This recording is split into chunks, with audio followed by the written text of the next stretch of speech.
অনেক স্টুডেন্ট যে অল্প পড়ে ভালো করে সেই বুদ্ধি আজকে আমরা ইনশাআল্লাহ শেয়ার করব।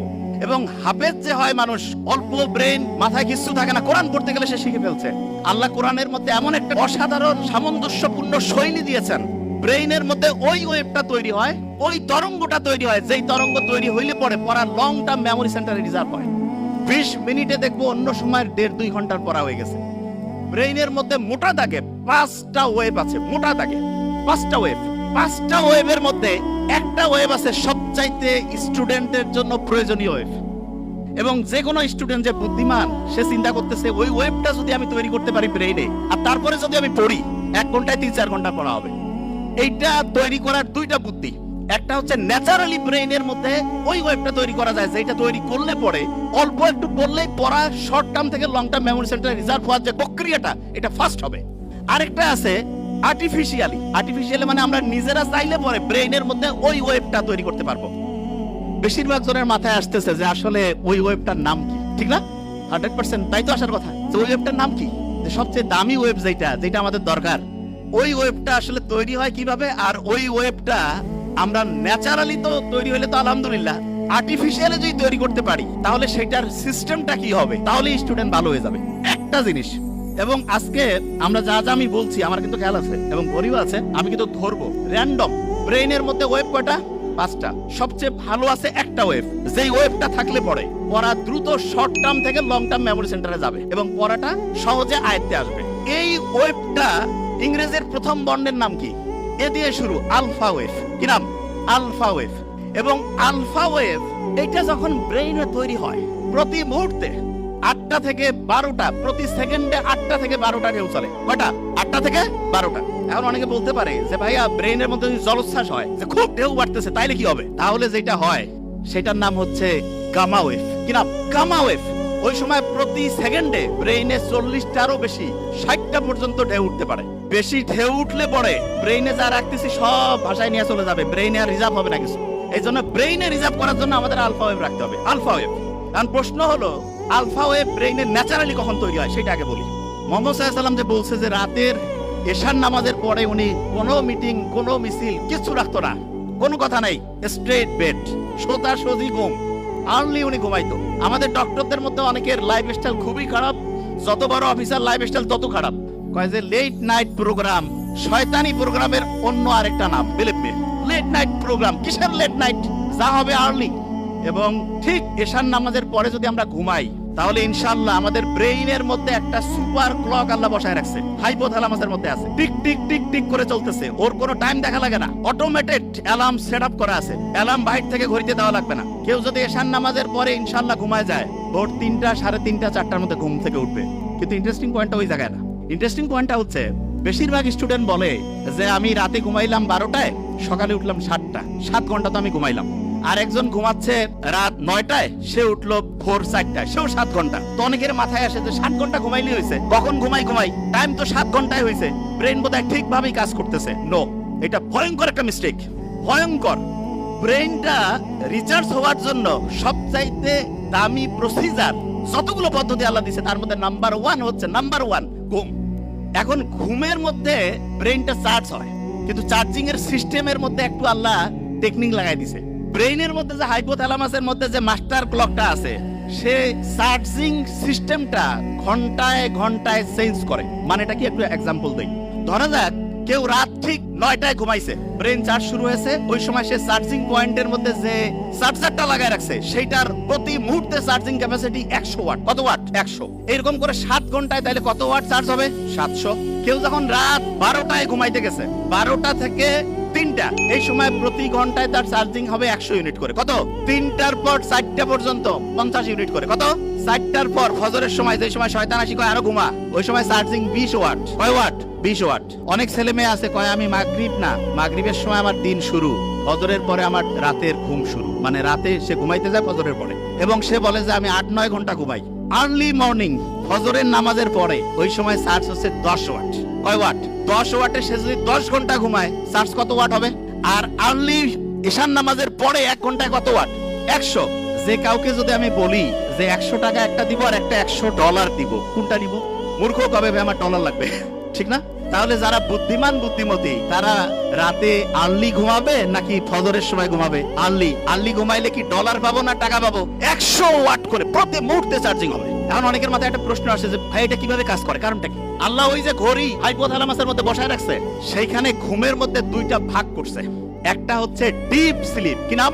আরেকটা হচ্ছে বলা যেতে পারে হালকা স্লিপ। বুঝার জন্য কি স্লিপ? হালকা। তার মানে একটা হচ্ছে ওই যে চার্জিং এর জন্য আছে না পাওয়ারফুল চার্জিং, ওই যে খুব দ্রুত হয়, এটা হচ্ছে ডিপ স্লিপ। কি স্লিপ? Deep sleep. আল্লাহ এমন মেকানিজম করছে, ডিপ স্লিপটা হবে রাত 9টা 10টা থেকে শুরু করে ভোর 3টা পর্যন্ত। কয়টা? রাত 9টা 10টা থেকে ভোর 3টা। এবং ইন্টারেস্টিং পয়েন্ট, আমরা যে ঘুমাই প্রত্যেকটা ঘুমের চক্র 90 মিনিট। ফুটবল কতক্ষণ করে চলে একটা সেশন, একটা ম্যাচ কতক্ষণ? 90 মিনিট। এই 90 মিনিটের মধ্যে এইরকম একটা ম্যাচ হয়ে গেল, আমার ব্রেইনের মধ্যে একটা সাইকেল পূরণ হয়ে গেল। কয়টা সাইকেল? একটা। এবং প্রথম রাতে আমি যখন ঘুমাবো, প্রথম রাতে, তখন আমার ডিপ স্লিপটা বেশি হবে। ডিপ স্লিপ যখন বেশি হবে তখন মূলত আমার চার্জিংটা হাইয়েস্ট লেভেলে হবে। কি লেভেল হবে?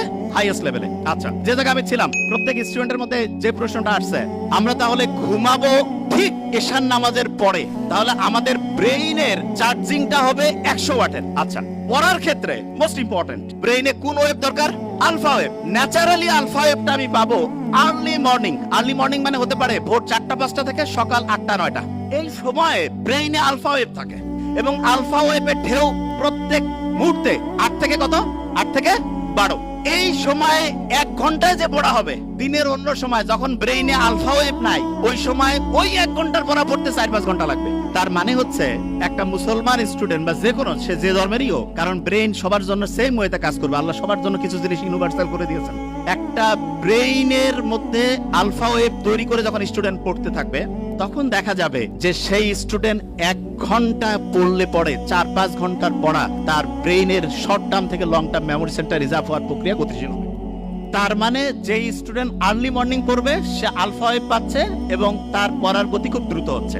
এটা হচ্ছে ন্যাচারালি। এখন অনেকে বলতে পারে যে ভাই আমি ন্যাচারালি তো জানলামই, আমি কৃত্রিম ভাবে ব্রেইনে আলফা ওয়েভ তৈরি করতে চাই, সেইটার কোনো বুদ্ধি আছে কিনা? এটা সবচেয়ে ইন্টারেস্টিং যে আমি কৃত্রিম ভাবে তৈরি করতে পারি। যখন মন চাইলে তখন ব্রেইনে আলফা ওয়েভ নিয়ে আসলাম, তার মানে অল্প সময়ে পড়লাম, পড়া হিউজ ভাবে হচ্ছে ইম্প্যাক্ট করে ফেললো। এইটার জন্য আল্লাহ অসাধারণ একটা সিস্টেম দিয়েছেন আমাদের, এবং আমি আশা করব যে কোনো পর্যায়ের লোক, যে কোনো, এখন থেকে এই জিনিসটা ফলো করতে পারে। সেটা কি? বিজ্ঞানীর অবাক হয়েছে, আমরা যখন নামাজের মধ্যে দাঁড়াই, নামাজ যখন কেউ পড়ে এবং মন দিয়ে নামাজ পড়া বলতে কি আমি এখন একটা ঘটনায় আসছি, মন দিয়ে কেউ যখন নামাজ পড়ে, ওই সময় তার ব্রেইনের মধ্যে আলফা ওয়েভ তৈরি হয়ে যায়। কি হয়? Alpha wave. নামাজ পড়ে আসলাম, এবং ইসলামে কিন্তু ফরজ নামাজটা মসজিদে পড়ার পরে অন্য যে কোনো নামাজ বাড়িতে পড়তে উৎসাহিত করছে। আমার তো মাঝে মধ্যে মনে হয় যে বাড়িতে নামাজ পড়েই বইটা একটু হাতে নেওয়া উচিত। বইটা একটু হাতে নিলাম, নিয়ে একটু যদি পড়ি, ব্রেইনে আলফা ওয়েভ তৈরি হয়েছে। আচ্ছা, অনেকের মাথায় প্রশ্ন আসে যে ভাই নামাজ পড়লাম, ব্রেইনে আলফা ওয়েভ তৈরি হলো, কতক্ষণ থাকবে? এটা বোঝার একটা এক্সাম্পল দেই। ফ্যান একটা চলতেছে, যদি বন্ধ করি সাথে সাথে কি অফ হবে? কিছুক্ষণ ঘুরবে না? অ্যাবসলিউটলি এই ঘটনাটা ব্রেইনে ঘটে যখন আলফা ওয়েভ। নামাজ পড়লাম, নামাজের পরে যদি 20টা মিনিট পড়ি, 20 মিনিটে দেখবো অন্য সময়ের 1.5-2 ঘন্টার পড়া হয়ে গেছে। তাইলে আর্লি মর্নিং 4-5 ঘন্টা, আর প্রত্যেকবার নামাজ পড়ছি, নামাজ পড়ার পরে যদি 20 থেকে 25 মিনিট করে পড়ি, ইনশাআল্লাহ ব্রেইনে দেখবো 20 মিনিটে 2-2.5 ঘন্টার পড়া হয়ে যাবে। তার মানে বাকি টাইম অন্য যে কোনো কাজই করি না কেন, ইনশাআল্লাহ আমার পড়া একাডেমিক, তারপরে অ্যাডমিশন যেই লেভেলে আমি পড়তে চাই, ইনশাআল্লাহ অসাধারণ প্রিপারেশন হয়ে যাবে। এখন হাফেজ যারা হয় তারা পরে আল্লাহর কালাম পড়ে, ঠিক না? এবং কোরআনের গঠন শৈলী কেউ যদি অ্যানালাইসিস করে অবাক হয়ে যাবে, এত সুন্দর মিল। আমি তো আরবি পড়ি, বুঝার চেষ্টা করি। কেউ যদি সূরা নাসটা পড়ে, নিশ্চয়ই মনে মনে একটু আমরা যদি পড়ি, হ্যাঁ, কুল আউযু বিরাব্বিন নাস, মালিকিন নাস, সবগুলোর মধ্যে একটা কি অসাধারণ ছন্দ আল্লাহ দিয়ে রাখছেন। এবং এই ছন্দটা এমন যেটা ব্রেইনটাকে, তরঙ্গগুলোকে হচ্ছে কুল ডাউন করে আলফা ওয়েভে আনতে হেল্প করে। তার মানে নামাজের টাইম নাই, মন চাচ্ছে যে আমি একটু পড়া আমার আলফা ওয়েভে পড়বো, কোরআনটা বের করে সূরা ফাতিহাটা একটু পড়ি, আর কিছু করা লাগবে না। তারপরে হচ্ছে 20 মিনিট পড়বো, ব্রেইন আলফা ওয়েভে ইনশাআল্লাহ 20 মিনিট অটোমেটিক কাজ করবে। অনেকে মনে করে কোরআন পড়তেছি টাইম লস হবে, মূর্খ। ব্রেইনে আলফা ওয়েভ থাকলে যাই করবো 20 মিনিটে তো 1.5-2 ঘন্টা। কেউ পারবে আমার সাথে? কেউ পারবে? প্রশ্নই আসে না। কোরআন যখন পড়ে কেউ, দেখা যাচ্ছে ক্লাসের পড়া হয় না, সাধারণত হাফেজিতে, সাধারণত এখন আল্লাহর রহমতে ট্রেন্ড চেঞ্জ হয়েছে, দেখা যায় যেই ছেলে মেয়ের কোনো বুদ্ধি শুদ্ধি নাই, কাউকে আল্লাহর রাস্তায় দিয়ে দাও। আল্লাহর রাস্তায় দিল, কিন্তু দেখা যাচ্ছে সেও হাফেজ হয়ে আসছে, ঠিক না? তা আল্লাহ তো বলছে যে আমি তো তোমাকে হেল্প করবই, এবং আল্লাহ যে প্যাটার্ন দিয়েছে সেইখানে কোরআন পড়ার পরে আলফা ওয়েভ তৈরি হয়, দ্রুত তার পড়া দেখা যাচ্ছে শর্ট টার্ম থেকে লং টার্ম মেমোরি সেন্টার রিজার্ভের প্রক্রিয়াটা গতিশীল হয়। তার মানে আমরা তিনটা জিনিস অলরেডি শিখছি, শেয়ার করেছি তিনটা জিনিস। নাম্বার 1, আর্লি মর্নিং যদি পড়ি ব্রেনে কোন ওয়েভ আলফা, যখন নামাজ পড়লাম তারপরে কোন ওয়েভ, যখন কোরআন পড়লাম তারপরে কোন ওয়েভ আলফা, তিনটা বুদ্ধি পেয়েছি। আচ্ছা, এখন একটা প্রশ্ন আসে, সেটি হচ্ছে অনেকে বলে যে ভাই আমি তো নামাজ কালাম পড়ি, রোজা রাখি, সবই আছে, একটু ইসলামের বাইরে অন্য কোনো কিছু করি, তা কি এমন হবে? ভালো আমল আর যদি খারাপ আমল কাটাকাটি করে কিছু থাকলে তো আমি ডান হাতে আমল নামা পেয়ে বেহেশতে চলে যাব, এরকম চিন্তা কিন্তু অনেকের মাথার মধ্যে আছে। তাই এইরকম একটা প্লেনের মধ্যে দুইজন যাত্রী পাশাপাশি বসা, একজন মুসলমান আর একজন অন্য ধর্মের বলতেছে যে অফার করছে যে একটু ওয়াইন খাও, তা বলছে না না আমি কেন ওয়াইন খাবো, আমি মুসলমান। আরে বাবা তুমি কি এখন মসজিদে আসো নাকি, ওয়াইন খেলে কি হবে? বলছে না আমি ওয়াইন খাই না।